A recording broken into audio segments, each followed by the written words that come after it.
fibra nerviosa, y esto lo hemos descrito en cuanto a sus partes. Recuerdan ustedes que la parte de la membrana neuronal es importante en cuanto a la membrana de la dendrita, la membrana del soma.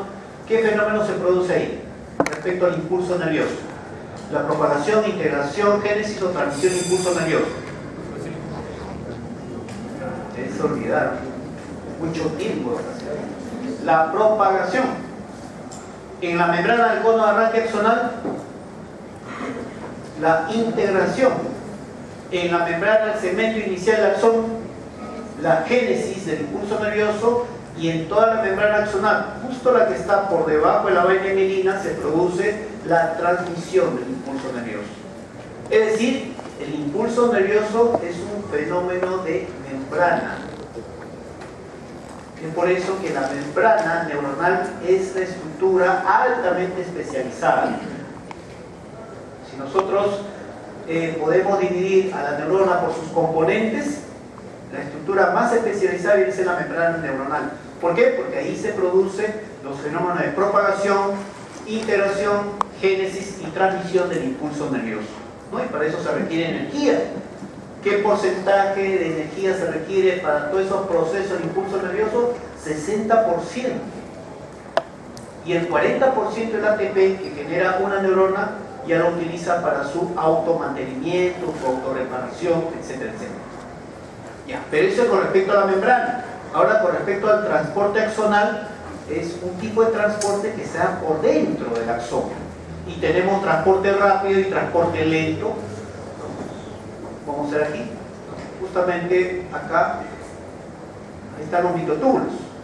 Esos microtúbulos que hemos visto, también hay neurofilamentos, microfilamentos, pero los microtúbulos adquieren mucha importancia porque sobre los microtúbulos se va a producir el transporte axonal. ¿Qué viene a ser esto? El transporte axonal es el transporte de diferentes componentes que se está sintetizando organelas de la neurona. Cuando ese transporte va del soma al terminal se llama transporte anterógrado. ¿Sobre quién se da? Sobre el microtúbulo. ¿Quién participa? La proteína quinesina. Y hay otro transporte a la inversa que va del terminal nervioso o botón presináptico al soma, y viene a ser transporte retrógrado. ¿Qué proteína interviene? La ineína. Esto es un transporte permanente. Y aquí, ¿no? Bueno, en cuanto al transporte axonal, como digo, es un transporte permanente, ¿no? Que se da, por ejemplo, a través de este tipo de gránulos que se forman justamente en la parte de Golgi. Estos gránulos van a ser transportados a través del transporte anterógrado hasta el terminal. Y también por el transporte anterógrado se trasladan mitocondrias y otro tipo de estructuras. Y a través del transporte retrógrado regresan las mitocondrias que ya cumplieron su misión. En este caso era proporcionar ATP o energía de repente a estos lugares que lo requerían las neuronas. Y ven ustedes un gránulo el cual está siendo transportado a través de este tipo de mecanismos, transporte anterógrado o retrógrado.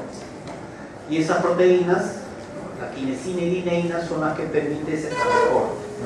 Antes se pensaba de que estas proteínas eran como unos pies, tengo mucha resolución en cuanto al puntero, como unos pies. Actualmente se conoce que son como unos brazos que están adheridos al microtúbulo. Es como si yo les tuviese una pelota de básquet, ¿no? Y toda una fila de sus compañeros, yo pudiese hacer, por ejemplo, un transporte, ¿no? Anterógrado, si aquí estuviese el soma y atrás el botón, yo le daría la pelota de básquet, siguiente y siguiente, ¿no? Los brazos serían la proteína de quinesina, y en sentido inverso los brazos serían la proteína de lineína. Transporte anterógrado, quinesina; transporte retrógrado es lineína. Entonces, eso es permanente. Y si se interrumpe ese tipo de transporte, ahí vienen los problemas. La neurona muere.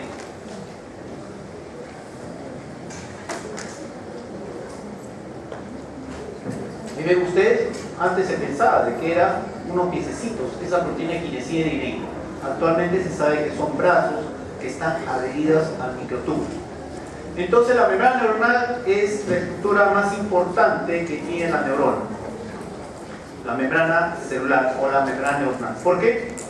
Porque aparte de estar constituido como cualquier membrana por una estructura fosfolipídica, tiene en su estructura, hay estructuras proteicas que están en la membrana que vienen a ser receptores y sobre todo canales iónicos. Esos canales iónicos lo que permite es el paso de iones, y el pasaje de iones a través de un canal iónico genera corrientes iónicas, y esas corrientes iónicas yo lo puedo medir, y esa medición lo puedo hacer un gráfico y puedo obtener por ello el impulso nervioso. Definitivamente existen también bombas iónicas, ¿no?, para restituir el equilibrio que se produce por todos estos procesos. Aquí vemos, por ejemplo, la doble membrana lipídica, fosfolipídica, pero ¿cuál es la diferencia? De que esta estructura fosfolipídica, que es la membrana, está atravesada por proteínas integrales que lo atraviesan de extremo a extremo, y esas proteínas integrales vienen a ser los canales iónicos, ¿no? Las bombas también, las bombas iónicas. Aquí tenemos una bomba iónica, que es la bomba de sodio, potasio, ATPase, ¿no?, que saca los iones en contragradiente. Por eso es fundamental saber, en principio, qué ion predomina en el extracelular o medio interno también. Cuando ustedes vayan a estar en el capítulo de renal, van a hablar mucho del medio interno, que es el equivalente al medio extracelular. ¿Qué iones predominan? Eso tiene que tenerlo ya. Sodio. ¿Quién acompaña al sodio? Cloro. Recuerden siempre, el sodio siempre va a acompañar el cloro. ¿Qué más? Calcio. ¿Y qué ion predomina en el medio intracelular? Potasio. Potasio. ¿Ya? Entonces, lo que hace la bomba, justamente por consumo de ATP, es sacar el sodio en contra del gradiente, porque recuerden que el sodio predomina en el medio externo, y la bomba también lo que hace es ingresar potasio en contra de su gradiente, porque recuerden que en el medio interno o el medio intracelular predomina el potasio, ¿no? Es lo que está haciendo la bomba permanentemente. Definitivamente esto es cierto, porque como tenemos una serie de poros o canales en la membrana, vamos a ver que existen una serie de iones que ingresan, sobre todo sodio, cloro, y también iones que salen, que viene a ser potasio, ¿no? Vamos a ver todo ese tipo de mecanismos, y quien restituye el equilibrio viene a ser la bomba de sodio, potasio, ATPase. ¿Cómo es que pasan esos iones? A través de la membrana, para dar en consecuencia ese fenómeno eléctrico llamado impulso nervioso, a través de los canales iónicos, que son estructuras proteicas. Esas estructuras proteicas tienen una forma tridimensional, ¿no?, que están conformadas por subunidades, y esas subunidades están formadas por aminoácidos. Ahí ven ustedes una cadena de aminoácidos, ¿no?, de estructura primaria. Esa cadena de aminoácidos puede tener una conformación alfa hélice, ¿no?, por ejemplo, y tendría que ser la estructura secundaria. El conjunto de estas estructuras secundarias nos dan estructuras terciarias, que vienen a ser las subunidades, y el conjunto de las subunidades, la estructura tridimensional, que viene a conformar los canales. Muy importante, porque se sabe de cada canal que tiene nuestras células, se sabe cuál es la secuencia de aminoácidos. El cambio de uno de los aminoácidos por mutaciones puntuales puede dar como consecuencia trastornos en el flujo iónico, y eso puede traer como consecuencia ya trastornos, se puede decir a nivel ya macro. Podríamos hablar, por ejemplo, de convulsiones, ¿no?, tónico-clónicas, justamente por cambios puntuales en la estructura de los aminoácidos, ¿no?, la estructura primaria de los aminoácidos. Y definitivamente, ¿no?, si tenemos una membrana y tenemos cationes que están en el medio extracelular o medio interno, no piensen tampoco que esos aniones o cationes que están en el medio extracelular están solos, ¿no? Siempre está acompañada por una nube de moléculas de agua. Y ese catión que vemos acá, ¿no?, tiene su nube molécula de agua. ¿Cómo es que va a poder pasar a través de la membrana? Solamente puede pasar a través de canales. Ahí ven ustedes, ¿no?, el sodio con su nube molécula de agua. Esa nube molécula de agua va a dar un cierto diámetro, y ese diámetro tiene que coincidir con su canal. Por eso es que los canales son específicos para cada ion. Y esto de tener potencial de membrana en reposo, eso es entre comillas, porque realmente el potencial de membrana no está en reposo. Permanentemente está ingresando sodio, permanentemente está saliendo potasio. ¿Y quién restituye ese equilibrio? La bomba, de sodio. Y eso estamos hablando en reposo, y eso se da en todas las células. No es que solamente se da en la neurona. Todas las células tienen potencial de membrana en reposo, en el cual está ingresando sodio a través de su canal de fuga para el sodio, está saliendo potasio a través de su canal de fuga para el potasio. ¿Y quién restituye el equilibrio? La bomba de sodio-potasio TPase. Por lo tanto, ¿la bomba es importante o no? Extremadamente importante. Y existen enfermedades que le pueden bloquear la bomba. Por ejemplo, cuando se incrementan los niveles de urea. La urea normalmente debe estar entre 20 a 40 miligramos por decilitro en la sangre de una persona adulta. Pero ¿qué sucede cuando se incrementa la urea? Se bloquea, va intoxicando la bomba. ¿En qué circunstancia aumenta la urea? Cuando no funcionan bien los riñones. ¿Cómo noto de que esa persona puede estar enferma de los riñones? Su aliento huele a urea. A ver, ¿cómo es el aliento a urea? La urea, ¿cómo es que comienza? ¿Cuál es el olor de la urea característico? Nadie se ha orinado, o sea, nadie se ha olido su orina. La orina tiene olor a urea. Por eso es que la persona que huele a urea, o sea, a orina, es muy probable que tenga un problema renal. Si se elevan los niveles de urea, definitivamente van a bloquear la actividad de la bomba de sodio-potasio TPase. Por eso es que la persona que tiene problemas renales se hincha. Como ya no trabaja muy bien la bomba de sodio-potasio TPase, va haciendo edemas celulares, o sea, la célula se hincha porque no es efectiva la bomba para que saque adecuadamente el sodio y que haga entrar el potasio de forma efectiva.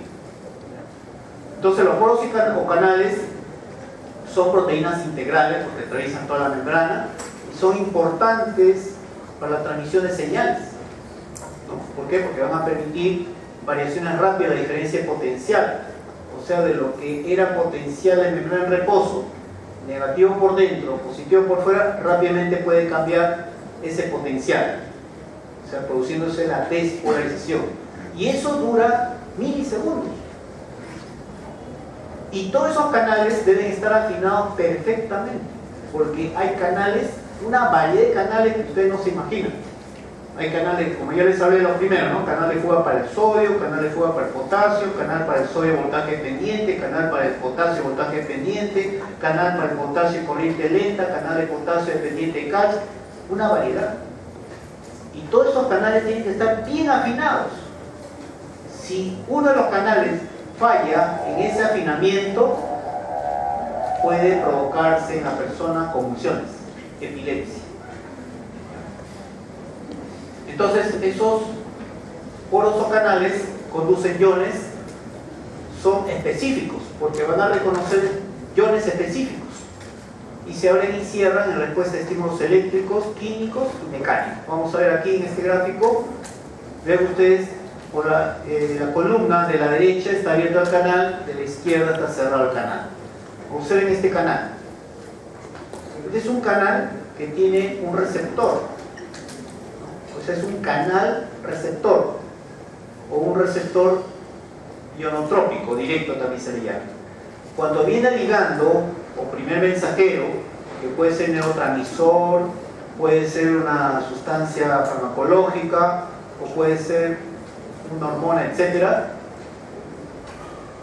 cuando este primer mensajero se une a su receptor, se abre el canal. Por lo tanto, por aquí pasan iones, o salen iones. Sale el primer mensajero, nuevamente se cierra el canal. ¿Ya? Pero recuerden, ¿no? Los canales iónicos solamente dejan pasar iones. O entran o salen, dependiendo de qué tipo de canal sea. Otro tipo de canal. Observen cuando se produce la fosforilación citoplasmática del canal, se abre, y cuando pierde el fósforo se cierra. Es otro tipo de canal. Aquí, ¿cómo está la polaridad de la membrana? Siendo esta membrana celular por acá en la parte intracelular y de aquí para arriba extracelular. ¿Cómo está la polaridad de la membrana? ¿En reposo o en actividad?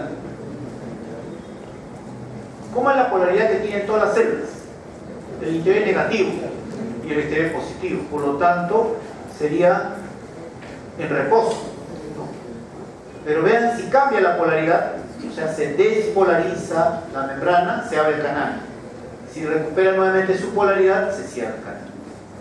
Otro tipo de canal. Observen que la parte citoplasmática del canal está adherida a un citoesqueleto y el citoesqueleto está adherido a la parte citoplasmática de la membrana. Se contrae este citoesqueleto, se abre el canal, se relaja, se cierra. Son 4 ejemplos de una gran variedad de tipos de canales. Y esos porosos canales ya se saben cuáles son sus genes, que los hacen expresar. Y esto se conoce debido a las enfermedades que ya se han detectado, que tienen que ver con muchos problemas, por ejemplo, musculares. Hay genes muchas veces que no se expresan para expresarse los canales, o hay otros genes que se expresan mal. Entonces eso va a traer consecuencias en el ser humano. Observen ustedes ahora estos canales, ¿no? Definitivamente tienen que ser activados genes. Esos genes tienen que ser activados a través de factores de transcripción, a través de segundos mensajeros, a través de sistemas enzimáticos y a través de receptores. Si yo tengo aquí un neurotransmisor que actúa con su receptor y activa la proteína G, voy a activar el sistema enzimático de anilciclasa para formar el segundo mensajero AMP cíclico. Este AMP cíclico fosforila proteinquinasas y esto va a activar factores de transcripción. Los factores de transcripción son los únicos autorizados para poder atravesar la membrana nuclear y puede activar o inhibir genes. Y esos genes, cuando se activan, lógicamente a través de una copia del ARN mensajero, pasa al ribosoma para expresarse o para conformarse ya las proteínas que van a formar los canales y se van a expresar. ¿Ya? Todos estos son procesos justamente que dependen de los genes, en líneas generales. Ese por un lado. Con respecto al tipo de neuronas, para poder simplificar las diferentes morfologías que tienen las neuronas, solamente se han tomado 4 tipos nada más. 4 tipos. Porque realmente, desde el punto de vista morfológico, hay 140 formas de neuronas en todo nuestro sistema nervioso, ¿no? Pero solamente para poder simplificarlo, 4 tipos. Vamos a ver. Y de acuerdo a su tipo de actividad. Por ejemplo, este tipo de neurona pseudounipolar. Pseudounipolar porque en un punto de su membrana tenemos tanto la dendrita como el axón. ¿Qué tipo de actividad tiene? Ser neurona sensorial. Recuerden que las neuronas sensoriales predominantemente llevan señales desde el receptor que está en la periferia hacia el sistema nervioso central. O sea, son neuronas aferentes o eferentes. Aferentes. Como también la neurona bipolar. En 2 puntos de la membrana tenemos la dendrita y el axón, por eso se llama bipolar. También tiene un tipo de actividad de ser neurona sensorial. Por lo tanto, predominantemente llevan señales o transmiten señales aferentes, o sea, hacia el sistema nervioso central. Por eso yo siempre le voy a decir predominantemente, porque también hay neuronas sensoriales que llevan señales de forma eferente. Bueno, pero no vamos a entrar en esos detalles, porque no se pueden confundir. Otro tipo de neuronas vienen a ser las anaxónicas, ¿no? Que vienen a ser como interneuronas, ¿no? Ya vamos a ver que las interneuronas son las que comúnmente comunican o hacen sinapsis con neuronas sensoriales y neuronas motoras. Y hay interneuronas que también son pues multipolares, y son multipolares porque en diferentes puntos de su membrana tenemos varias dendritas como también su axón, ¿no? Pero esas mismas neuronas multipolares, esta es la clásica, ¿no? Cumple un tipo de actividad de ser neuronas de tipo eferente, ¿no? Que transmiten señales predominantemente eferentes, o sea, de salida del sistema nervioso central hacia la periferia, ¿ya? Predominantemente, ¿no? Porque también hay otro tipo de neuronas motoras que también, pero transmiten señales de forma aferente, ¿ya? O sea, en líneas generales es mejor que codifiquen en primer lugar que las neuronas sensoriales transmiten señales aferentes y las neuronas motoras transmiten señales eferentes de salida. Ahí para que vean un poquito, se entretengan, de 12 tipos de neuronas, pero hay como 140 formas que tienen las neuronas. ¿Y de qué depende estas formas neuronales? ¿De qué depende? Lo hemos dicho en la primera clase. Uno, la función. Otro, aparte, claro, el lugar que se ubica. Otro aspecto también importante, el tipo de actividad que nosotros realicemos, como también el entorno, nuestro entorno social, ¿no? Recuerden que para yo tener una forma de una neurona, o sea, un fenotipo, tengo que activar genes, o sea, su genotipo. ¿Y cómo activo esos genotipos? A través de genes de respuesta temprana, de respuesta tardía. ¿Y de qué depende en el ser humano? De tu entorno social, en dónde te desenvuelves, el tipo de actividad intelectual, el tipo de actividad física. Todo eso va a depender y va a activar genes, ¿ya? Y también eso es permanente. No pensemos que solamente con esos genes que se activan en nuestro desarrollo embrionario, ¿no? Y con esos genes nos vamos a quedar y punto, ¿no? Está bien, aceptamos de que estamos estructurados por información genética, pero también debemos recordar, como personas que vivimos un ambiente social, todo nuestro cuerpo se reestructura por información social. Y las neuronas van acompañadas de otras células, que son células de la glía. Por ejemplo, tenemos los oligodendrocitos. Si estamos hablando del sistema nervioso central, hablamos del oligodendrocito que da la vaina mielina, esa cubierta de lípidos, ¿no? Que recubre al axón, pero por trechos. Va a formar la vaina mielina. Y la vaina mielina, tampoco vayan a pensar que solamente es un aislante. No, cumple dos funciones fundamentales. Uno, ser un aislante, y segundo lugar, cumple una función trófica con el axón. O sea, contribuye a su trofismo el axón, contribuye a su desarrollo, a su mantenimiento del axón. O sea, la mielina es una estructura activa. Pero vamos a ver también por qué. El astrocito no solamente forma, o sea, sirve de apoyo. Antes se pensaba que solamente era de apoyo al sistema nervioso central, pero mucho más antes todavía se pensaba que era relleno. Pero ya con las nuevas investigaciones sabemos pues que forma parte, o mejor dicho, forma la barrera hematoencefálica.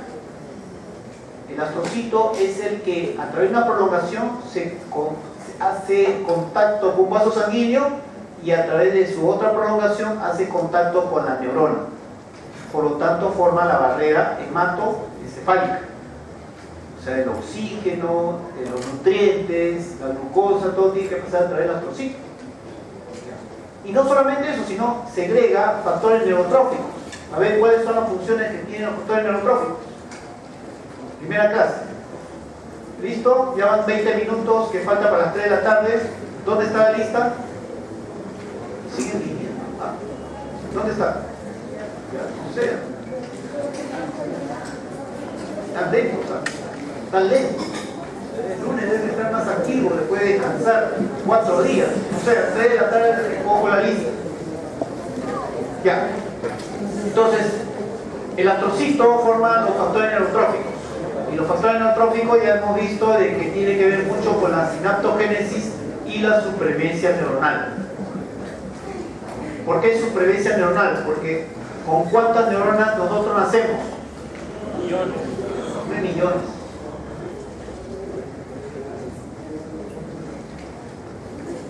¿Cuántos? 100.000 millones. En la parte científica, en la parte de ciencia, ustedes tienen que, por lo general, tienen que acercarse a la precisión. Por eso es la ciencia. Es similar cuando me dicen a mí, ¿cuándo se inicia el desarrollo del sistema nervioso? En la 3ª semana. La 3ª semana son muchos días. 18º día de edad gestacional se inicia el desarrollo del sistema nervioso. ¿Cómo? A través de la activación de los neurogenes del ectodermo. Así tiene que ser un específico. ¿Con cuántas neuronas nacemos? 100.000 millones. ¿Cuántas mueren diariamente? 20.000. ¿Y cuándo yo puedo duplicar, triplicar, cuadruplicar? 1, cuando no duermo mis horas. ¿No? Y ahí va el hecho de por qué cuando llegan al internado, sus mismos profesores preguntan, clase de fisiología, ¿qué es la sinapsis? Ah, yo no saben. Pero no es que no saben, sino que ya han pasado con buenas notas, de repente en neurofisiología. Lo que sucede es que se amanecen estudiando. ¿No? Y ese es el gran error de los jóvenes. ¿No? ¿Por qué? Porque se van a la nota. Y el problema es cuando ya llegan al internado, mataron sus neuronas, pues. Aparte, cuando se van y festejan, de que ya dieron los exámenes, ya pasaron, ahí matan más neuronas. ¿Por qué? Porque creo que le manifesté. A mí nadie me puede engañar, ¿no? De que acá, cuando uno toma licor, se dematiza nuestras neuronas. Se dematiza. Al edematizarse, matamos más neuronas. Peor si le agregan a su licor Red Bull, energizantes. Peor todavía si agregan drogas. Todas esas cosas van a matar. Por eso saquen su cuenta cuántas neuronas le van a quedar aquí cuando tengan 30 años. Claro, con todas las cuerdas que se han disparado, multipliquen por 150.000 por cada cuerda. Por cada noche, multipliquen eso por 60.000, 80.000 neuronas. Entonces, cuando llegue a 30 años, vamos a ver con cuántas neuronas llegan. Sí que llegan también. El problema es que todo es la procrastinación. La procrastinación es todo al último. Por eso tiene que aprender a organizar su tiempo. No van a esperar todavía pues que le vayan a hacer una resonancia de los radiólogos, resonancia de sus compañeros, cuando estén acabando cuando estén en el internado, van a ver la atrofia cerebral que van a tener. ¿No? Claro, sería bueno un estudio de investigación, ¿no? ¿Qué porcentaje de sus compañeros llegan al internado con atrofia cerebral? ¿No? Pero desde ahora tienen que sacar sus cálculos, sus estadísticas. ¿No? ¿Cuántas neuronas van a quedar cuando lleguen al internado? Pero ya les advertí, ya cumplí con mi obligación de decir las cosas como son. ¿No? A mí no me gusta las cosas de color de rosa. Las cosas hay que decirlas como deben de ser porque es el tiempo que ustedes, es justo el preciso tiempo que ustedes deben modificar su comportamiento, su conducta, ¿no? Para que vean de que no es ya neurocientíficamente está probado todo lo que les estoy mencionando. Bueno, entonces los astrocitos son los responsables de segregar los factores neurotróficos, ¿no? Que tienen que ver con la supervivencia neuronal como también la sinaptogénesis. Y les manifesté cuál sería la pregunta clave: ¿cómo yo incremento mis factores neurotróficos? Actividad física, actividad intelectual. Son los dos factores que ustedes le van a permitir aumentar sus factores neurotróficos. Y también recaptan el potasio y también los neurotransmisores. Es por eso que el astrocito sella, podríamos decir, sella la sinapsis. Recuerden que la sinapsis es el punto de contacto especializado entre dos neuronas o entre una neurona y una célula especializada. pero quien sella la sinapsis viene a ser el astrocito. Por eso es que el exceso de potasio es recaptado por el astrocito. El exceso de neurotransmisores que se libera del espacio sinovial también es recaptado por el astrocito. La microglía, ¿no? Su comportamiento o su función va a ser de barrendero de radicales libres. Recuerden ustedes que hasta el aire que uno respira genera radicales libres. ¿Y por qué no se puede generar radicales libres en el cerebro? ¿Sí? Se generan. Y para eso están las microglías. A propósito, la microglía es la única célula del sistema nervioso que deriva del mesodermo. Las demás del ectodermo.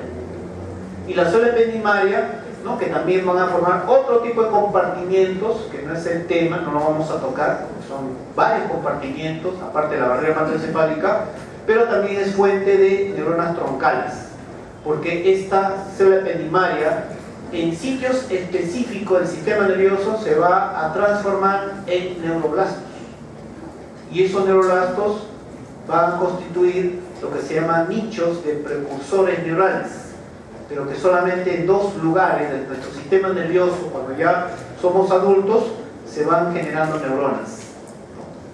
Ya lo vamos a ver también a un grado. Y cuando hablamos del sistema nervioso periférico, hablamos de la célula de Schwann. Y la célula de Schwann también forma no solamente la vaina mielina, el sistema nervioso periférico, sino también segrega factores neurotróficos. Aquí vemos un vaso sanguíneo, ahí está la célula endotelial y recubierta por estos son los procesos astrocitarios. Antiguamente se llamaban los pies chupadores de Cajal. Bueno, y aquí en esta microfotografía electrónica se ve justamente la barrera hematoencefálica, ¿no? Y la barrera hematoencefálica estaría constituido justamente por la célula endotelial, la membrana basalis y la membrana del astrocito. Y aquí es lo que les mencionaba con respecto a era un paradigma, hace más de 50 años, más de 60, 70 años, que había dado Santiago Ramón y Cajal, en el cual decía él que una vez que el cerebro había adquirido su madurez, ya las neuronas no se reproducían. Ahora actualmente, hace más de 10 años, ya se sabe que sí, hay zonas que se generan neuronas. Y esas dos zonas en donde se generan las neuronas en el cerebro del adulto vienen a ser particularmente dos estructuras, que vienen a ser las paredes de los ventrículos laterales y la circunvolución dentada.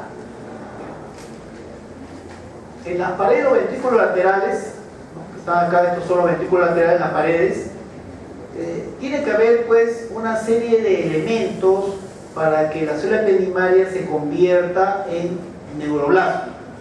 Y una vez que tenemos al neuroblasto, que viene a ser la neurona joven, van a migrar y estas neuronas migran hacia el bulbo olfatorio.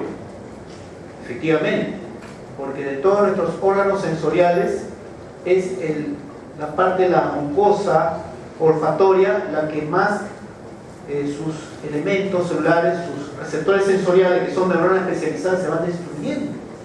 A la edad que tienen ustedes, que son jóvenes, si no se restituyen esas células sensoriales, ahorita estarían anósmicos, o sea, no podrían oler. Pero sin embargo no es así, porque permanentemente esos receptores olfatorios están siendo reemplazados por esos neuroblastos que migran desde la pared de los ventrículos laterales hacia el bulbo olfatorio y de ahí a la mucosa olfatoria. En cuanto a la circunvolución dentada, la circunvolución dentada es una parte del lóbulo temporal que está bien pegada a lo que es la parte diencefálica, ¿no? Es una delgada lámina, es una circunvolución bien delgada, se llama circunvolución dentada porque parecen dientes, lo vamos a ver en unos momentos, y ahí también se forman esos nichos de precursores neurales.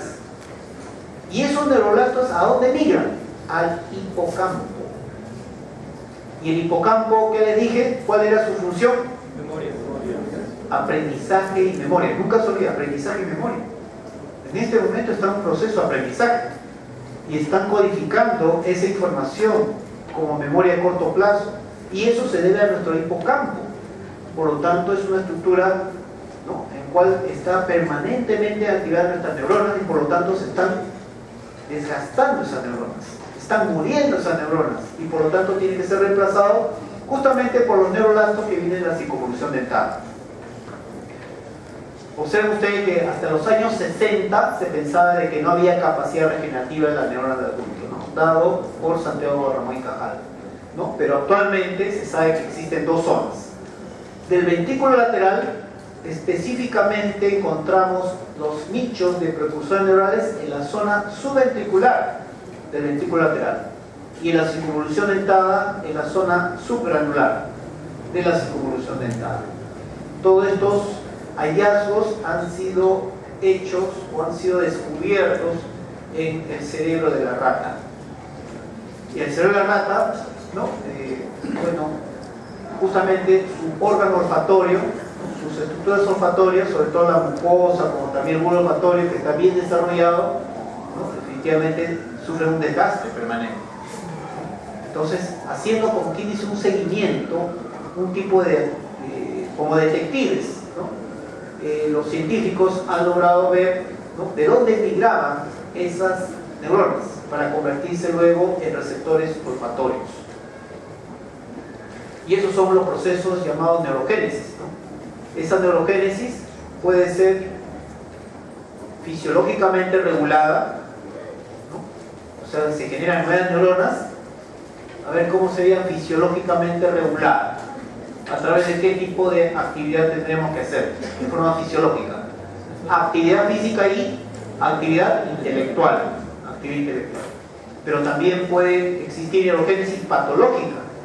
Por ejemplo, cuando uno tiene un traumatismo encefalocraniano en el cual existe daño neuronal, también se puede activar la neurogénesis.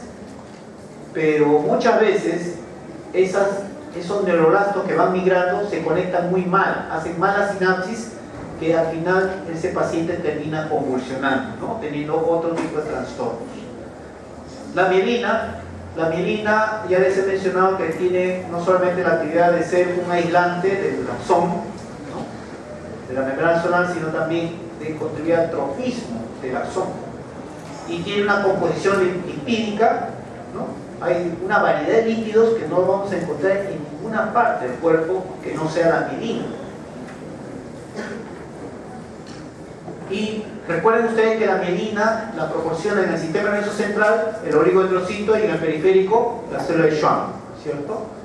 Y recuerden ustedes que el axón no está cubierto totalmente por la mielina. Hay zonas que no están recubiertas, que se llama el nodo de Rambier, que aproximadamente tiene una micra de ancho, ¿no?, de débil resistencia eléctrica. Y esa débil resistencia eléctrica se debe a la gran cantidad de canales que existe en la membrana del nodo de Rambier. Vamos a ver, ¿no? Esto, por ejemplo, es lo que dice la gran mayoría de libros. Conducción saltatoria. Dice que entre nodo de Rambier y nodo de Rambier el impulso nervioso salta, ¿no? Bueno, si yo solamente leyera nada más lo que dicen los libros, lo aceptaría, pero yo no acepto esto. No existe conducción saltatoria, como vamos a ver dentro de unos momentos. Existen lógicamente axones mielinizados, ¿no? Axones mielinizados son raros en el sistema nervioso autonómico, pero tiene una o dos capas mielinas. Eso es indiscutible. Para decir que es un axón mielinizado tiene que tener varias capas de mielina. Y también existen enfermedades que atacan la vaina de mielina, que son provocadas por nuestros propios anticuerpos, que dañan la capa de mielina, y eso se llama la enfermedad de esclerosis múltiple, que dependiendo en dónde es atacada la vaina de mielina, vamos a tener una serie de sintomatología, ¿no?, que puede afectar también la parte respiratoria, ¿no?, que puede ser la más grave. Bueno, a ver, vamos a ver aquí con respecto a la rata. Que la rata es la más estudiada, ¿no?, y que todo lo que pasa en la rata de su cerebro lo proyecta, dice, así debe ser en el hombre, ¿no? La mielinización, dice, comienza aproximadamente una semana después del nacimiento. O sea, cuando nace la rata, están sus axones desmielinizados, ¿no? ¿Y alguien ha visto las ratitas pequeñas cuando nacen? Están temblando, ¿no es cierto? Y eso es justamente por la falta de mielina, ¿no? Pero a la semana de su nacimiento comienza la mielinización siendo más activa en la tercera semana postnatal, declinando después progresivamente. En cambio, en el hombre, el proceso de mielinización abarca desde la 25ª semana. 25ª semana, ¿qué estamos hablando? Primero, segundo, tercer trimestre. 25ª semana. Cada trimestre tiene 14 semanas. Estamos hablando ya de la segunda semana. Perdón, el segundo trimestre. Son 40 semanas en total. Y miren, hasta los 20 años. Es decir, nuestro sistema nervioso no ha madurado hasta los 20 años de edad. Algunos dicen 22 años, otros dicen 25 años. Pero más o menos desde el punto de vista neurocientífico hasta los 20 años. La primera, son 14. Sí, 14. 14, bueno, por convención, le han puesto 14 semanas cada trimestre. Entonces este sería el segundo trimestre, aproximadamente. 14 semanas, ¿no? Aproximadamente, ¿no? Es así como lo han puesto los obstetras, ¿no? Se han puesto con digamos, un acuerdo a nivel internacional. ¿Cuántas semanas constituye la primera, la segunda y la tercera? La primera semana, el primer trimestre sería la primera semana hasta la 14ª, el segundo trimestre la 15ª hasta la 28ª y a partir de la 29ª hasta las 40 o 42 semanas el tercer trimestre. Y bueno, miren, hasta los 20 años no madura nuestro sistema nervioso. ¿Y a qué edad le dan su DNI para que puedan votar? 18 años. ¿Es correcto eso? ¿No? ¿Pero por qué lo han hecho? Los políticos, pues. Los políticos se aprovechan, ¿no? ¿Recuerdan ustedes? Los políticos comienzan a bailar, se visten de payasos, ¿no? Comienzan a un montón de cosas. Ahora sí, ya ustedes observen todas las payasadas que hacen nuestros políticos justamente para captar, ¿no?, el voto de los jóvenes, ¿no? ¿Y por qué se aprovechan de los jóvenes? Porque todavía pues no han madurado su sistema nervioso, son más impulsivos. No digo todos, pero la gran mayoría, ¿no? Y es por eso de que la gran mayoría de jóvenes, ¿no?, tienen mayores errores también, ¿no? No todos, como les digo, hay algunos que maduran sí más rápidamente, ¿no?, que otros. Entonces, ahí por ejemplo vemos los lípidos, mayormente 79%, ¿no?, de la composición de mielina, y esta composición lipídica de los lípidos de la mielina no lo vamos a encontrar en ninguna otra parte que no sea la mielina. Y vean ustedes el axón, ¿no? Y miren la capa de mielina. Tiene que tener varias capas de mielina para yo decir es un axón mielinizado. Y mientras más gruesa sea la capa de mielina, la velocidad del impulso nervioso va a ser mayor. ¿Por qué? ¿Por qué? Pregunta de examen. Exacto. ¿Y por qué hay mayor conducción? ¿Por qué hay mayor transmisión, mejor dicho, el impulso nervioso? Porque hay mayor cantidad de canales. Y justamente a eso contribuye la vaina-mielina, ¿no? O sea, mientras más grueso la vaina-mielina, el trofismo del axón va a ser mucho mayor. Y parte de su trofismo es incorporar mayor número de canales. Y si tenemos mayor número de canales, el impulso nervioso va a ser pues bien rápido. En cambio, los axones desmielinizados o amielinizados pueden tener de 1 a 2 capas. Y como tiene pocas capas, claro, va a cumplir la función de ser un aislante, ¿no? Pero el número de canales va a ser menor y por lo tanto el impulso nervioso también va a ser de menor velocidad. Pero siempre los axones van a tener mielina, siempre. Vamos a ir avanzando. Eso con respecto a la reestructuración, ¿no?, o reorganización a nivel tisular. Observen ustedes un esquema, un dibujo, donde está no solamente la neurona, se reconoce por el gran núcleo y el nucleolo prominente, sino también tenemos esta célula que viene a ser el astrocito. Lo reconocemos porque envuelve a un vaso sanguíneo y también una de las prolongaciones hace contacto con la neurona, como también el oligodendrocito, ¿no?, que da la vaina mielina en los axones del sistema nervioso central, las células ependimarias también. Pero ustedes piensan de que la neurona, por ser la última célula en cuanto a la evolución de los seres vivos, ella se considera la reina. No, porque sabe perfectamente que todo tiene que actuar de una forma integrada, todas tienen que comunicarse permanentemente. Entonces, en ese espacio que estamos viendo de color blanco, justamente ahí está la información metabólica. Y esa información metabólica, como quien dice, si hablamos de jerarquías, va de arriba a abajo, de abajo a arriba. Y si hablamos en el nivel horizontal, también igual, va de extremo a extremo. Porque todo esto tiene que estar integrado, totalmente integrado.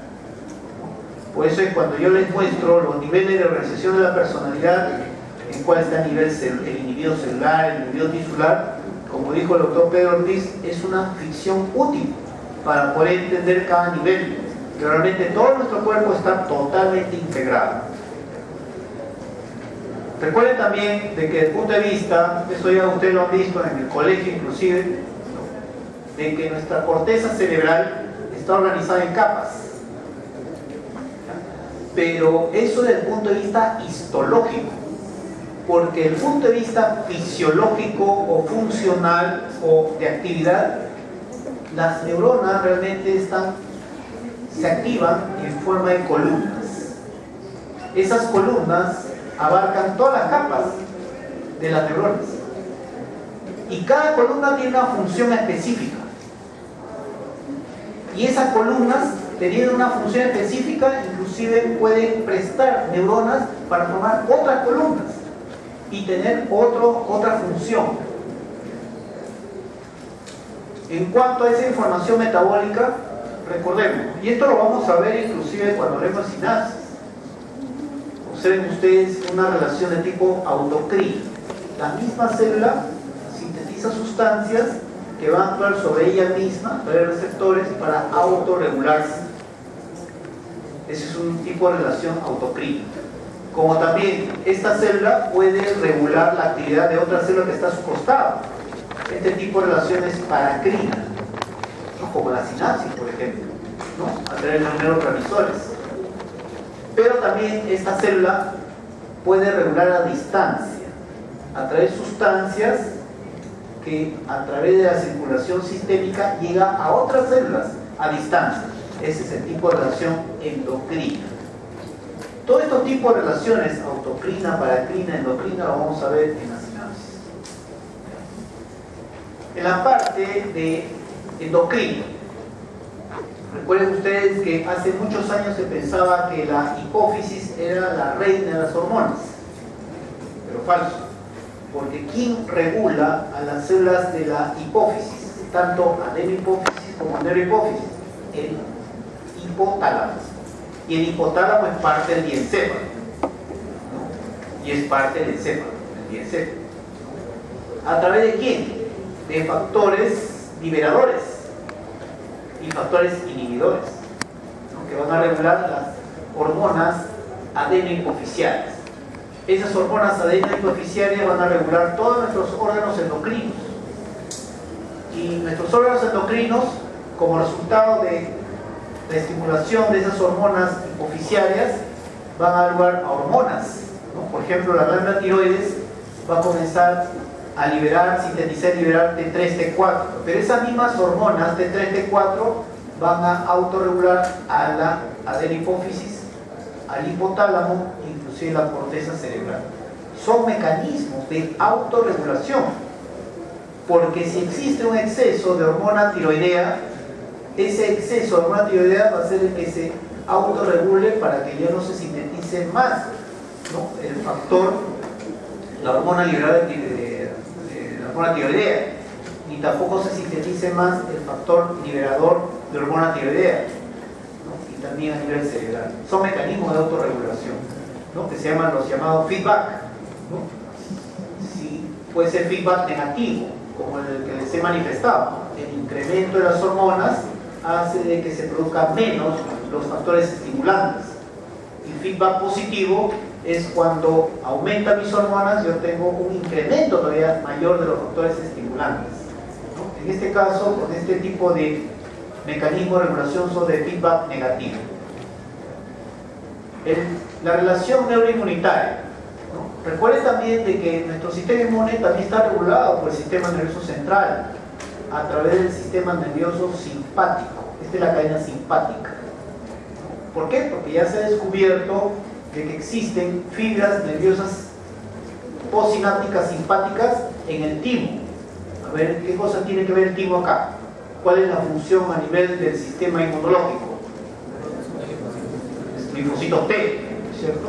A nivel del conducto torácico, los nódulos linfoides, como también la placa de Peyer, a nivel del vaso, a nivel de la médula ósea, ¿no? O sea, está regulando nuestro sistema inmunológico, efectivamente. A ver, ¿en qué circunstancias de nuestra vida nosotros estimulamos nuestro sistema inmunológico? ¿Qué circunstancias en nuestra vida? ¿Verdad? Exacto, también eso es muy cierto. Cuando uno se baña, estimula el sistema simpático y también estimula las endorfinas. Pero cuando te bañas con agua fría, ¿sí? Te despierta. Eso va su indirecta a lo que se baña con agua tibia, inclusive en verano. No estimula su sistema, pero otro digamos, tipo de actividad fisiológica que estimula nuestro sistema inmunológico es la actividad física. Claro. Cuando aumentas tu actividad física, aumentas tu actividad simpática, ¿no? Y al aumentar tu actividad simpática, estimulas tu sistema inmunológico, ¿no? Hace que el sistema inmunológico sea más competente, ¿no? Eficaz. Bueno, pero recuerden que los linfocitos T, los linfocitos B liberan citoquinas o interleuquinas, factores de necrosis tumoral, timosina, etc. Y este tipo de sustancias que liberan los linfocitos van también a autorregular al sistema nervioso, también por mecanismos de feedback negativo, ¿no? Son mecanismos de regulación, ¿no? Para que no se siga estimulando más nuestro sistema inmunológico, porque si no tuviésemos ese mecanismo, imagínense, sería como un círculo vicioso, aumentaría más, inclusive podría llegar a activar nuestro sistema inmunológico para atacar a nuestro propio cuerpo. Y ahí tenemos la esclerosis múltiple, por ejemplo, o la artritis reumatoide, ¿no? O de repente la enfermedad, hay una enfermedad de Guillain-Barré, ¿no? Que también es por la activación del sistema inmunológico que ataca la fibra nerviosa, etc. Así es, todos son mecanismos de autorregulación.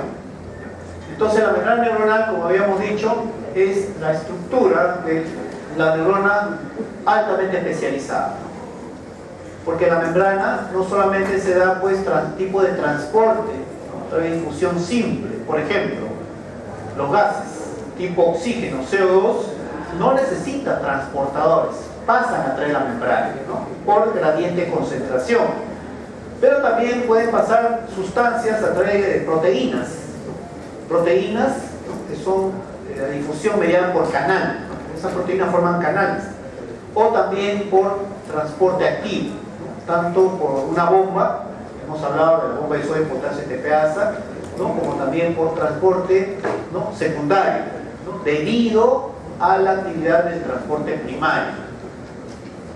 Entonces, que la membrana es un proceso activo. Esto es para explicar los mecanismos de los canales, ¿no? Pero para mí es muy importante este tipo de gráfico porque me dice de que existen ciertas sustancias que me pueden bloquear la acción de los canales. Por ejemplo, la tetrodotoxina. La tetrodotoxina, el TTX, que ustedes están viendo acá, ¿no? Bloquea este canal para el sodio, voltaje pendiente. Este canal para el sodio, voltaje pendiente, es muy importante para la transmisión del impulso nervioso. Y esa tetrodotoxina, por ejemplo, lo contiene el hígado del pez globo, ¿no? Que es un pez que habita en los mares de Japón, ¿no? Y que los cocineros, ¿no? Los chefs de Japón tienen que tener más de 10 años de experiencia, ¿no? Para poder preparar este pez globo, que se conoce con el nombre de fugu. ¿Por qué? Porque si se les pasa una milésima parte de miligramo de tetrodotoxina lo mata al comenzar, ¿no? Por eso se tiene que tener amplia experiencia preparando a este tipo de pez, ¿no? Pescado, o dicho, no es cazado. ¿Por qué? Porque todas las personas que han sido intoxicadas por la tetrodotoxina debido a la ingesta de este pez globo, en el mundo solamente existe un superviviente. Han muerto miles de personas. Bueno, pero este tipo de sustancia puede bloquear justamente estos tipos de canales. Hay otras sustancias, la saxitotoxina, la ototoxina, etcétera, ¿no? Que son venenos, ¿no? De ciertos ofidios o de animales ponzoñosos, etcétera, ¿no? Entonces vamos por la sinapsis. Existen dos tipos de sinapsis, eléctrica y metabólica, y me dan dando la lista. A ver, la lista. Falta por ustedes, me la entrega. ¿No está la lista? No sale, ¿no? Están preguntando. No sale por letra, alfabética. Nada, no está tampoco. Desorden. A ver, para ver. No saben, está encontrando su amiga. A ver, permítame, señorita, por favor. Por favor, señorita. Estoy hablando.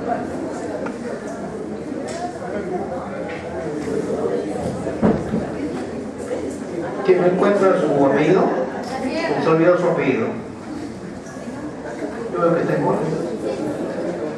Entonces, ¿cuál es el problema? Está buscando la amiga. Apúrense. ¿Ya?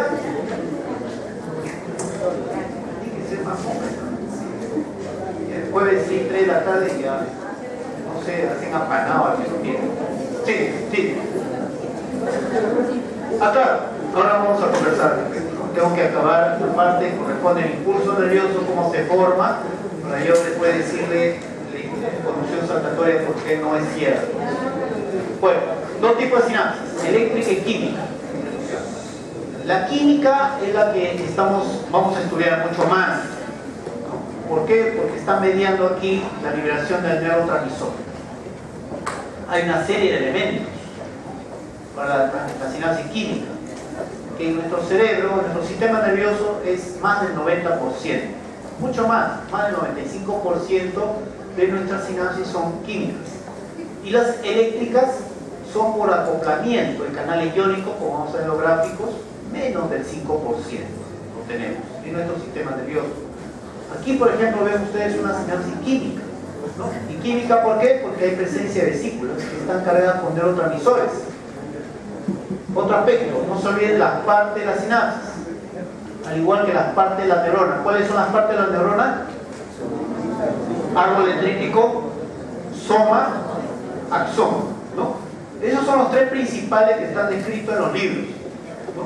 Pero yo agrego uno más, que viene a ser el botón presináptico. Lo vamos a ver ahora justamente, el botón presináptico. Para mí habrían 4 zonas muy importantes. Tendría que ser 4 compartimientos. Dendritas, árbol dendrítico, el soma, el axón y los botones presinápticos, o botones axónicos, terminales axónicos. La sinapsis química, o la sinapsis línea final también tiene partes. Esta sería la membrana presináptica, ¿no? Porque justamente está en relación con las vesículas, el espacio sináptico y la membrana postsináptica que está de color gris. ¿Ya? Observen ustedes una neurona de mamífero, está archicubierto toda la membrana, tanto de los del soma como de las dendritas, y en el sinapsis. Es por eso que una neurona puede contener 2 hasta 150.000 sinapsis, ¿no? O sea que está ricamente interconectada. Y recuerden ustedes que de las 8 inteligencias, ¿no? Que ya se ha descubierto que no solamente la inteligencia matemática, sino hay inteligencia, ¿no? Sinestésica, visoespacial, lingüística, musical, etc. Son 8 tipos, ¿no? Se sustenta, el sustrato neurobiológico viene a ser la sinapsis. Mientras mayor sinapsis tengan tus neuronas, vas a tener, ¿no?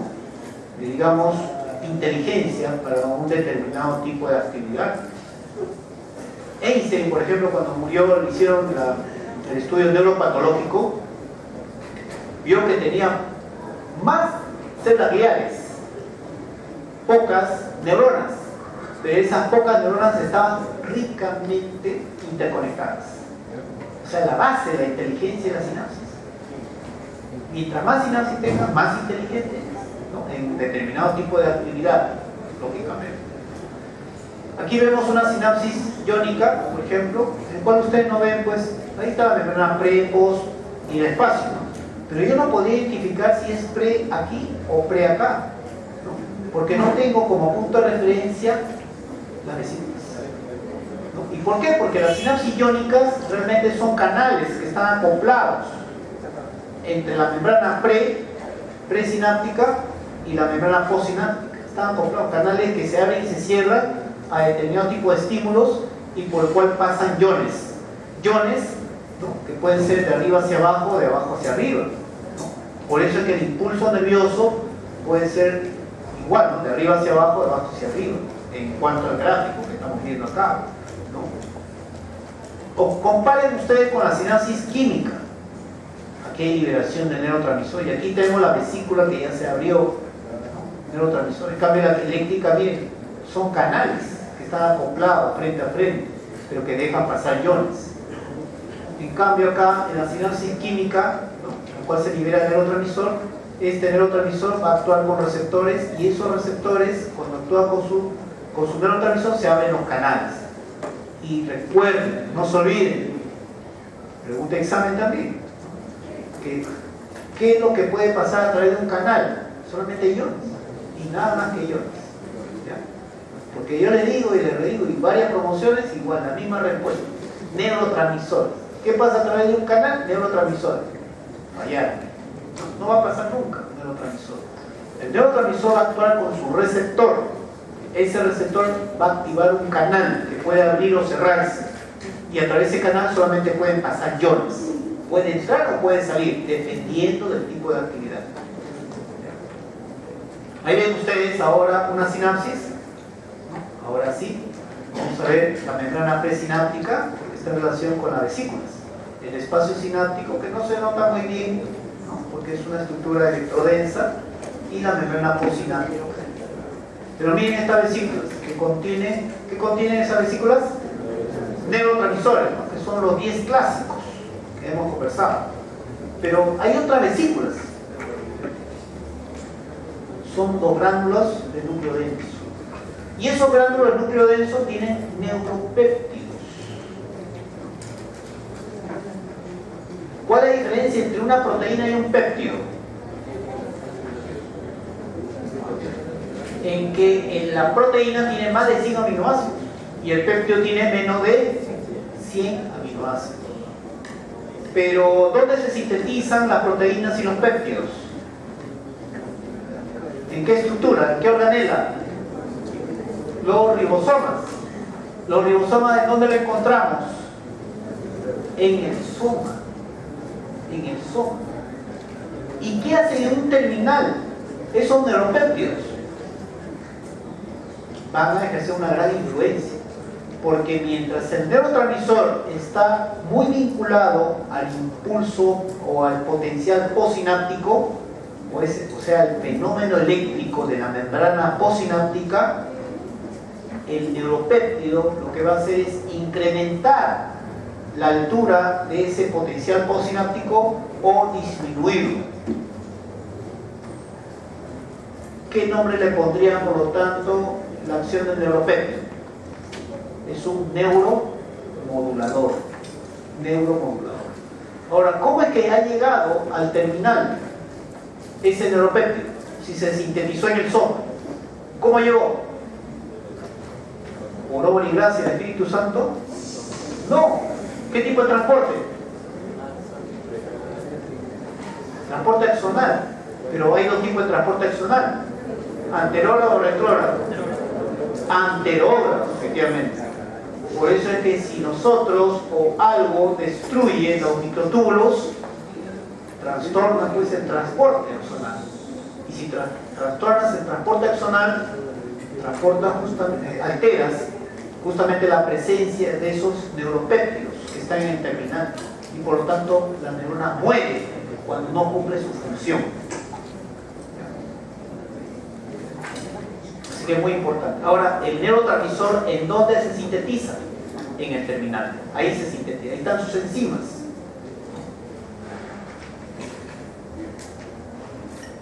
Ahí vemos una sinapsis metabólica o química, ¿no?, por la presencia de las vesículas, ¿no? Y los tipos de sinapsis. Observen ustedes que la memoria a corto plazo que en este momento ustedes están desarrollando en su hipocampo y en áreas corticales son de este tipo. Son sinapsis inmaduras que en cualquier momento se desacopla y se pierde. Pero si ustedes hoy en la noche repasan, recuerdan o leen los libros relacionados a sinapsis, a lo que estoy hablando, se van a convertir en este tipo de sinapsis con espina dendrítica. Esta es una dendrítica, espina dendrítica. Estos son los tipos de sinapsis maduras que lo van a recordar en el tiempo. Para que pase de sinapsis inmaduras a maduras, tienen ustedes que ser actividad intelectual, ¿no? Tienen que leer. No tienen que leerlo justo antes del examen, sino tienen que leerlo hoy día, ¿no?, para que no se olvide. Aquí están los principales neurotransmisores, están acá, son 10. Bueno, particularmente yo no estoy de acuerdo que la acetilcolina sea considerada como una amina. Para mí es un éster, ¿no? Por lo tanto, para mí son 3 familias de neurotransmisores. Los éster, que estaría acá, representados por la acetilcolina. Aminoácidos, como el GABA, glutamato, aspartato y glicina, y las aminas, dopamina, norepinefrina, epinefrina, serotonina y histamina. Y todo esto son familias de neuropéptidos. Familias. Esto definitivamente se ha incrementado en los últimos tiempos. Entonces, tenemos 2 clases de receptores para esos neurotransmisores. Unos directos y otros indirectos. Los directos son los receptores que inmediatamente están acoplados a un canal iónico. Inmediato es la respuesta iónica. Los indirectos, en cambio, son receptores que cuando se activan, recién activan otras proteínas y recién al último se abre un canal, ¿no? Por eso se llaman indirectos. Por ejemplo, ¿qué tipo de receptor es este? El del extremo izquierdo. ¿Directo o indirecto? Directo, porque aquí el ligando o neurotransmisor se une al receptor y inmediatamente se abre el canal. Pero miren ustedes el ligando o neurotransmisor se une al receptor, se activa proteínas G, se activan otro tipo de proteínas y se abre un canal, como en este caso. Por ejemplo acá, es un receptor indirecto porque cuando se une a su neurotransmisor se activan proteínas G, sistema enzimático, segundos mensajeros, se fosforila el canal, se abre recién. En cambio, miren el directo, el ligando se une al receptor, se abre inmediatamente el canal. ¿Ya? Son 2 tipos de receptores, por lo tanto. ¿Ya? En cuanto a los procesos metabólicos de la neurotransmisión, recuerden ustedes que el neurotransmisor es donde se sintetiza. Terminal. El neuropéptido en el soma. ¿Cómo se almacena? El neuropéptido en gránulos y el neurotransmisor en vesículas. ¿Cómo se libera?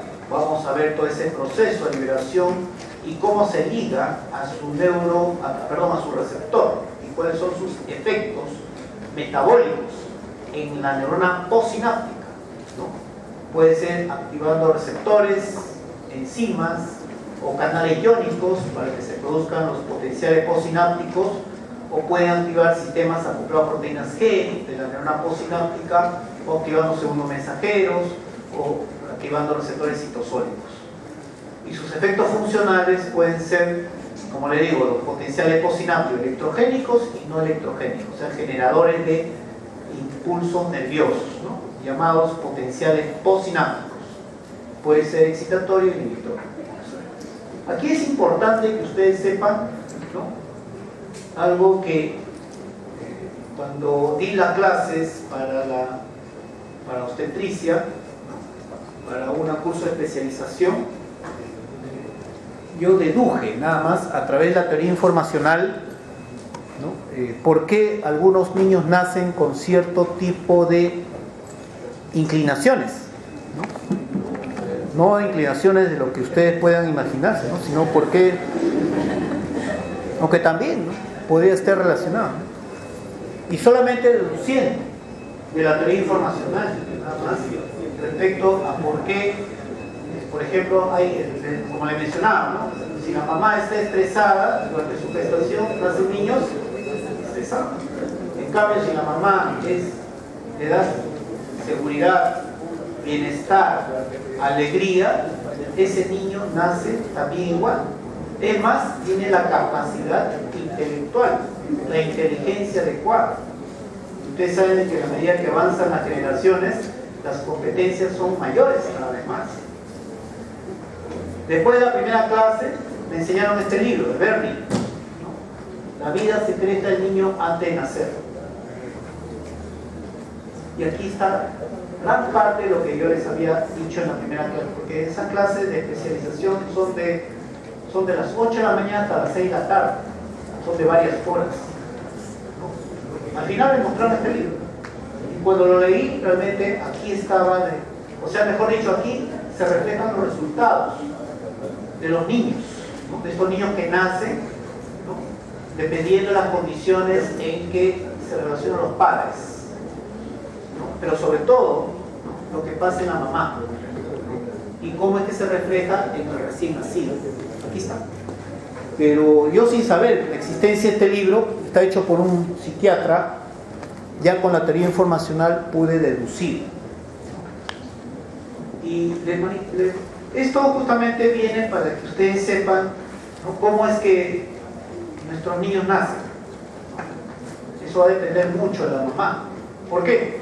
Recuerden ustedes que nuestro sistema nervioso, ¿no?, en el momento en que yo estoy conversando con ustedes, estoy pensando, estoy imaginando, estoy percibiendo, igual ustedes están haciendo eso, ¿no?, percibiendo, imaginando, ¿no?, pensando también.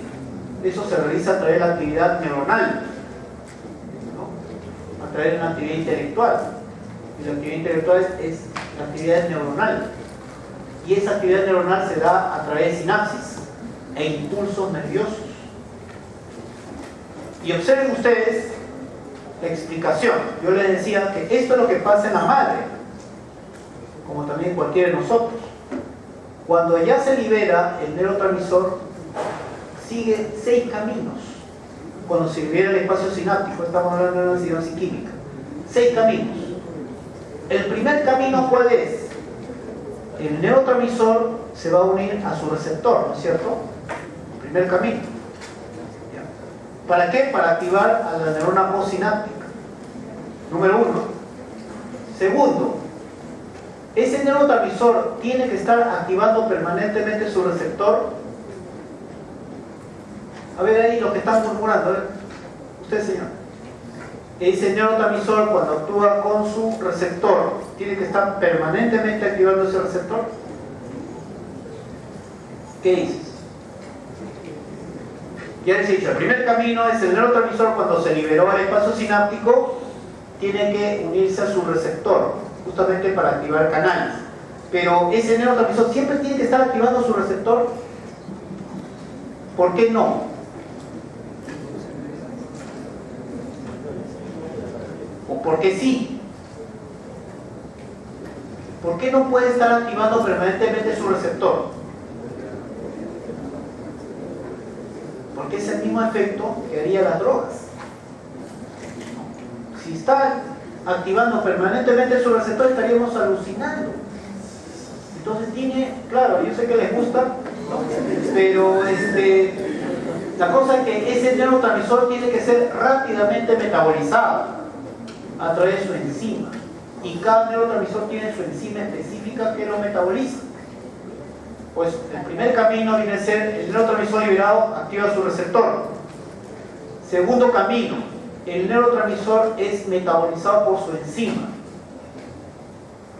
Tercer camino, el neurotransmisor, este neurotransmisor que se libera, activa el autorreceptor que está en la membrana presináptica. ¿Por qué lo activa? Para que pueda liberarse más o menos neurotransmisor? Menos. O sea, sería el tercer camino. Activar su autorreceptor. Cuarto camino. Este neurotransmisor, el exceso de neurotransmisor es recaptado por su proteína recaptadora que está en la membrana presináptica. El exceso. Cuarto camino. Quinto camino. El neurotransmisor es recaptado por el astrocito. En este caso el astrocito, una célula glial. Y quinto camino, miren, el exceso de neurotransmisores sale de la sinapsis. Y ahí está la explicación. ¿Por qué motivo una madre estresada nacen hijos estresados?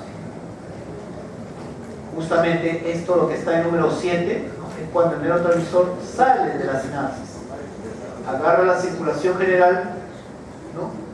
Y esta circulación a través de la sangre, esas pequeñas cantidades de neurotransmisor llegan al cerebro del feto. Y eso es lo que va a estimular, ¿no?, al cerebro fetal. Y eso es lo que va a condicionar a que si la madre está contenta, el feto también está contento. Si la madre está triste, el feto también está triste. O si la madre está estresada, el feto va a estar estresado. Ahí está la explicación, ¿no? Que justamente las pequeñas, muy pequeñas cantidades del neurotransmisor que sale de la sinapsis, ¿ya?, que sería el sexto paso. Por eso les he manifestado en orden. Por favor, grábenselo bien, ¿no? Porque esta explicación no está ni en el libro de Berni, ¿no?, ni tampoco en otras explicaciones. Esto está en un libro de bioquímica de la neurotransmisión. Esta pequeña cantidad de neurotransmisor, ¿no?, es la que va a influenciar sobre el cerebro del feto, el cerebro fetal. Ahora también hay otras teorías también. Por ejemplo, ¿cómo es que una madre puede sentir que su hijo está en problemas, está enfermo o ha muerto a la distancia? Ustedes deben haber escuchado, ¿no? Hay madres que sienten. Ya, entonces se ha descubierto hace varios años en el cerebro de las madres que habían muerto por cualquier motivo, le han hecho una necropsia y han visto en cortes histológicos que en su cerebro de la mamá tenía neuronas del hijo. Eso es lo que se llama, hay un término desde el punto de vista citológico en el cual un tejido tiene células de otra persona. No recuerdo en este momento, pero sí se ha descubierto. ¿Y por qué? ¿Por qué no de las hijas? Porque recordemos, si no escuchan, no entienden. Si no entienden, no comprenden. Si no comprenden, no saben. Recuerden ustedes cómo se puede diferenciar un tejido nervioso, ¿no?, neuronas que son del hombre y la mujer. ¿Cómo se diferencia? Por el cromosoma Y, pues, ¿es cierto? ¿Cómo va a diferenciar en una neurona de una mamá las neuronas de su hija? No se puede diferenciar.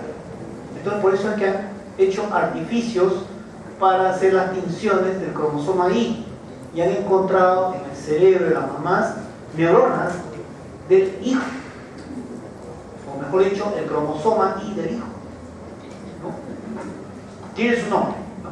Y hay artículos que justamente se ve ese aspecto. Eso es importante, ¿no?, saberlo, porque es parte de lo que es la ciencia, ¿no?, para poder explicar. Hay muchas cosas que no se han explicado todavía, pero sin embargo en la práctica se da. Y justamente quienes ven mucho los efectos, por ejemplo, los recién nacidos, con respecto a ciertas peculiaridades que tiene el recién nacido, comportamiento que se asemejan al papá, la mamá, el abuelo, la abuela, ¿no?, son los psiquiatras, los obstetras, ¿no? Se dan cuenta de eso, pero no hay una explicación por qué es así el recién nacido. La explicación la encontramos a través de la teoría informacional. Bueno, aquí por ejemplo, para que vean la parte molecular. Bueno, pero no sé, ¿están durmiendo, creo, con la lista? No me la babé, por si acaso. ¿Dónde está la lista? Pues, ya, ¿la traen? A ver, delegada, ¿dónde está la delegada? Ponga orden, por favor. Ponga orden.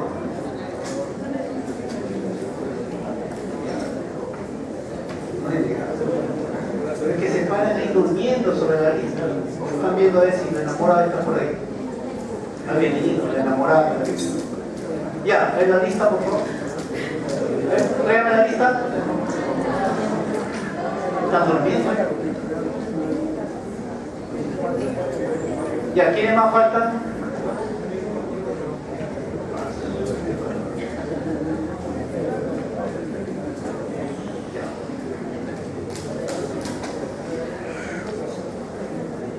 Vamos a hacer dos listas, ¿ya? Delegado, a ver, delegada, apunte, por favor. Delegada, ¿dónde está delegada? En esta parte se va, vamos a separar en dos mitades. Voy a ver, pero este va a ser la primera mitad, por lo tanto voy a hacer una lista, y este va a ser la segunda mitad. ¿Entendido? Ahora Piña, pues, se ha perdido este tipo de información, porque eso sí, ya no voy a permitir que se haga para aquí, para cada lista. Voy a traer dos listas, me lo tiene que entregar a las 3 de la tarde. La primera mitad va a estar en el ala, podríamos decir el ala izquierda, ¿no? Si yo miro de frente el ala izquierda, la primera mitad, y la segunda mitad en el ala derecha. Y el que quiere hacer que la lista pase de un lado a otro, ahí va a comenzar a bailar. ¿Ya? Por ahí me trae delegada, me trae un reggaetón. Que ahí va a bailar para que firme. ¿Ya? ¿Entendido? Ah. ¿De verdad? Jueves. Así que ya saben. El ala izquierda va a ser la primera mitad y el ala derecha la segunda mitad. Me van a entregar la lista a las 3 de la tarde. Yo espero la lista hasta un cuarto para las 4. Me la entregan sí o sí. Ya le darán su apanado a aquella persona que lo tiene. Se están preocupando. Bueno, entonces, observen ustedes que todo este proceso, escuchen, ¿no? Bueno, si no escuchan, se leen pues un libro de Gano. Ahí lo tienen todo esto. ¿Por qué? Porque hay una serie de proteínas que están involucradas en la liberación del neurotransmisor. Y esto es muy importante para los laboratorios clínicos y anatomía patológica, porque justamente ustedes van a emplear anticuerpos anti, ¿no?, de estas proteínas, que les voy a mencionar algunas de ellas, ¿no?, para poder detectar si de repente un cáncer de un paciente que murió por una carcinomatosis, pero quieren saber de dónde fue el origen de ese cáncer, tienen que utilizar este tipo de reactivos, ¿no?, para poder determinar. Por eso tienen que tener ese conocimiento, ¿no?, de anatomía patológica. De radiología también, porque en algún momento van a tener que emplear conocimiento relacionado a la sinapsis para que puedan ustedes entender cómo funciona la espectrofotometría, con resonancia nuclear magnética, o como también van a tener que emplear, bueno, aunque hay muy pocos centros que hacen tomografía por emisión de positrones, van a tener que tener ese tipo de conocimientos, ¿no? Y todos, en general, tienen que tener también conocimiento de lo que es la nanotecnología, ¿no? Porque ya la nanotecnología es dar una serie de tratamientos justamente para poder bloquear o para poder activar cierto tipo de proteínas. Y solamente aquí estamos hablando de sinapsis.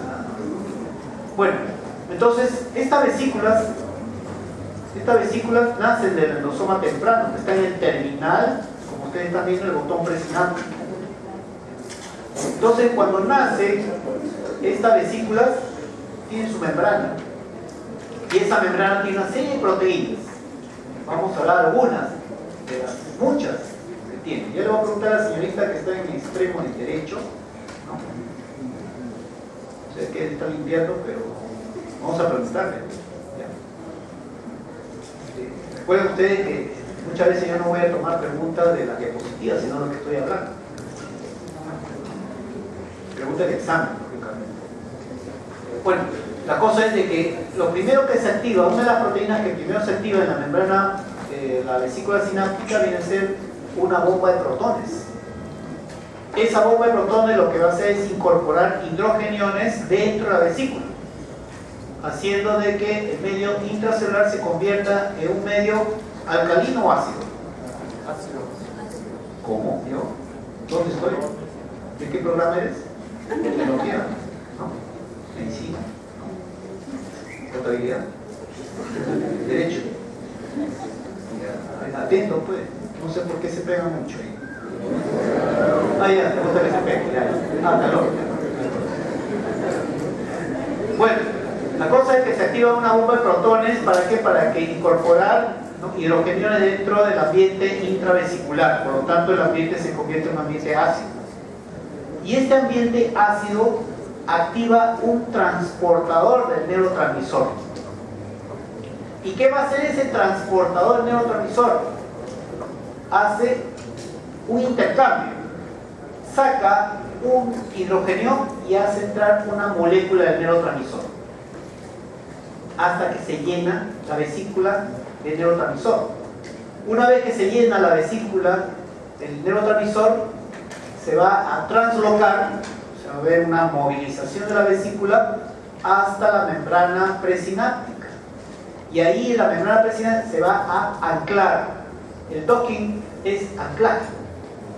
Y se ancla a través de proteínas. Por la parte de la membrana de la vesícula tenemos la sinaptobrevina, o BAMP, proteína de membrana asociada a vesícula, BAMP. Y por la parte de la membrana presináptica tenemos la sintaxina, con otra proteína del citoplasma axonal que se llama la SNAP25. ¿Cómo es que se va a anclar? Es como cuando ustedes se cruzan los brazos, igualito. Se van a cruzar la sinaptobrevina conjuntamente con la sintaxina. Y al parecer, el SNAP25 estabiliza ese tipo de unión. Bueno, la cosa es que se va a anclar la vesícula y va a estar en estado priming. Ese estado priming, salud, va a hacer que la vesícula esté preparada para liberar neurotransmisor. Entonces, cuando viene el impulso nervioso por aquí, se abre un canal para el calcio. El calcio ingresa. El calcio, al ingresar, va a actuar como otra proteína de vesícula sináptica llamada sinaptotagmina. ¿Cuántas moléculas de calcio? 4 moléculas de calcio por cada molécula de sinaptotagmina. Este binomio, calcio, sinaptotagmina, activa otra proteína de la vesícula sináptica llamada sinaptofisina. Y es la sinaptofisina, cuando se activa, cuando se produce el llamado poro de fusión. Este poro de fusión. O sea, el poro de fusión viene a ser la unión de la membrana de la vesícula sináptica con la membrana presináptica. Y por lo tanto se libera el neurotransmisor en forma de cuantas. Un cuanta es el equivalente al contenido de neurotransmisor de una vesícula, y aproximadamente de 5.000 a 10.000 moléculas de neurotransmisor. Bueno, una vez que se ha producido el poro de fusión, esta membrana de la vesícula se incorpora a la membrana presináptica. Y por una serie de mecanismos que todavía no se conocen, nuevamente se forma la vesícula, pero vacía. Y esta vesícula vacía se va a incorporar al endosoma temporal y sigue todo este ciclo de la vesícula sináptica. Así que si quieren ustedes, bueno, yo lo voy a pasar por su delegada todos estos gráficos para que usted lo lea, si no en el gano ya lo encuentran en castellano, lo que les he manifestado. Ahí ven ustedes la vesícula con toda la proteína, ¿no? Yo solamente les he hablado de la bomba de protones, el transportador, la sinaptofisina, la sinaptotagmina, la sinaptobrevina. Aparte hay más. O sea, es altamente complejo esta liberación del neurotransmisor. Y esto ya no es algo, un modelo teórico nada más. Está comprobado a través de este tipo de microfotografía electrónica con focal, ¿no?, que tiene máxima resolución y se ha visto justamente, si ustedes comparan, ¿no?, aquí estarían las vesículas, ¿no?, la formación justamente de todos los complejos que les he mencionado. Y aquí está la vesícula, y esta proteína que ustedes ven es la sinaptobrevina o AMP, ¿no? Que se va a entrelazar con la sintaxina, que es la membrana presináptica, y el de verde es la SNAP25, ¿no? Y aquí está justo en el momento que está produciéndose el polo de fusión por la actividad de la sinaptofisina. Y aquí también otra microfotografía confocal, ¿no? En la cual se ven las vesículas sinápticas, ¿no? Que están unidas al sitio esqueleto axonal a través de la sinaptofisina, ¿no? Que está en medio anaranjado, la sinapsina, perdón, sinapsina. Y son otras proteínas que están justamente en la parte del citoplasma del terminal axónico. Y esta es la zona activa de la membrana presináptica. Vamos a ver acá. Bueno, la cosa es de que en la liberación del neurotransmisor interactúa pues una serie de proteínas, tanto de la membrana de la vesícula como también la membrana presináptica, ¿no? Es un proceso altamente complejo. Por eso les mencionaba que el botón presináptico también es un compartimiento de la neurona. Porque yo les he explicado de repente una mínima parte de todos los procesos moleculares que suceden, ¿no? Justamente en la sinapsis y en el botón presináptico. Se ha llegado a tal exquisitez en cuanto al análisis a través de microfotografías electrónicas, ¿no? Que se ha podido abrir inclusive la membrana presináptica y la membrana postsináptica para evidenciar esas proteínas que les mencioné, ¿no? Que anclan la vesícula. Y miren, las vesículas sinápticas están bien ordenadas en la membrana presináptica, y esas zonas donde están adosadas o ancladas las vesículas sinápticas se llaman los sitios activos. Y esta fotografía es como si yo estuviese viendo el techo, ¿no? El techo sería la membrana presináptica y el piso sería la membrana postsináptica. Estoy viendo el techo y en el techo veo esta protuberancia que viene a ser justamente las proteínas que contribuyen al anclaje de la vesícula sináptica, ¿no? También ordenadas. Ahora, para entender cómo se excita o se inhibe una neurona postsináptica, yo tengo que saber en primer lugar qué iones predominan en el extracelular. Sodio, cloro, calcio, principales. ¿Y qué iones predominan en el extracelular? Potasio. Entonces, sabiendo esto y sabiendo también cómo es la polaridad de las neuronas en reposo, el interior es negativo y el exterior es positivo. Muy bien. Entonces, aquí vemos, si el neurotransmisor, como ustedes están viendo acá, el neurotransmisor activa sobre un receptor directo, ¿no es cierto? ¿Por qué? Porque actúa sobre su receptor y abre este canal, pero este canal se abre para el ion sodio. ¿Qué va a suceder? Si este canal es para el sodio va a ingresar a la neurona postsináptica o va a salir. ¿Ah? ¿Qué dice? Va a entrar. Recuerden que en el extracelular predomina el sodio. Y si este canal se abre para el sodio entra por gradiente de concentración. ¿El sodio qué carga tiene? Positivo. Por lo tanto, si en reposo el interior de la membrana neuronal es negativo y el exterior es positivo, e ingresa sodio masivamente, ¿qué va a pasar con la polaridad? Se va a invertir. Por lo tanto, el interior se vuelve positivo. Si se vuelve positivo, se ha despolarizado. Y si se despolariza, se excita la neurona postsináptica. O sea, esta membrana de la neurona postsináptica se va a excitar por el ingreso de sodio, ¿no? Por lo tanto, el fenómeno eléctrico que se va a producir en la membrana postsináptica serán potenciales postsinápticos excitatorios. ¿Estamos? Ahora, ¿qué sucede si este canal se abre, pero se abre para el potasio? Sale el potasio por el gradiente de concentración. ¿Y el potasio qué carga tiene?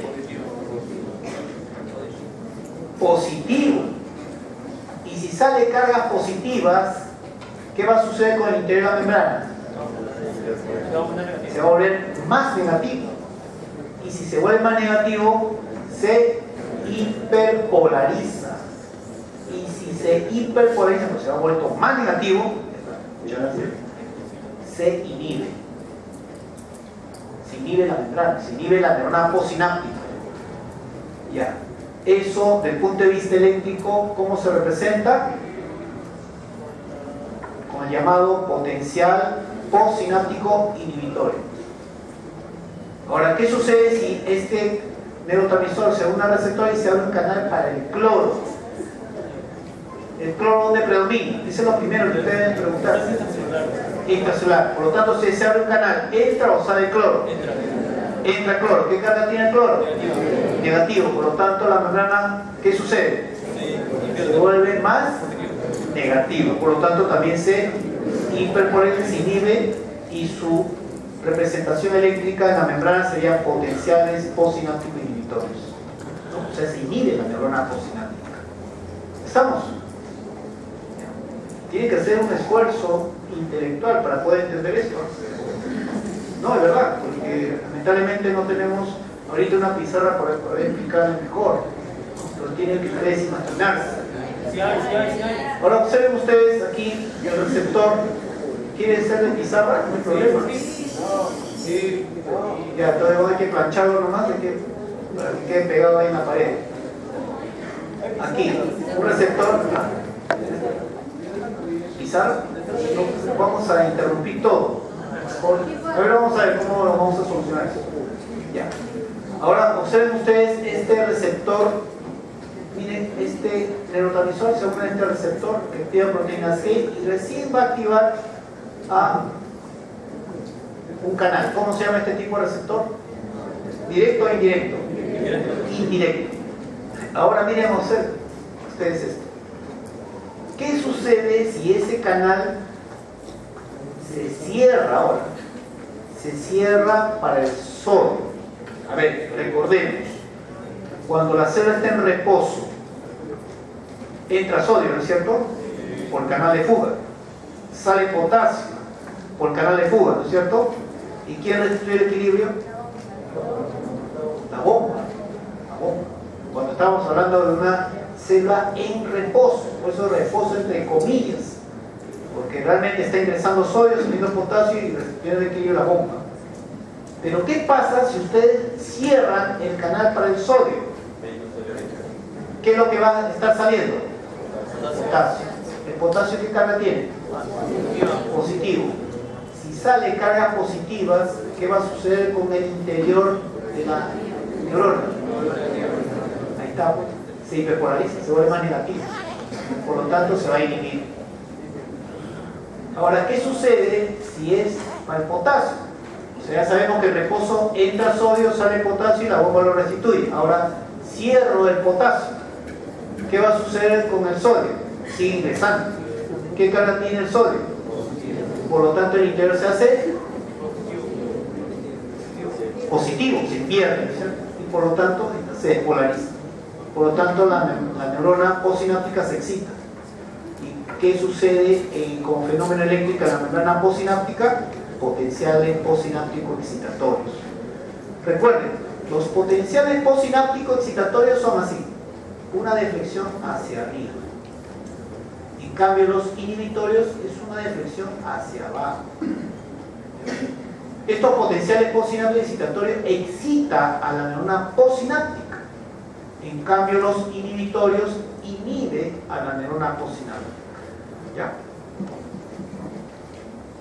Entonces, vamos a terminar con el 5 para las 4.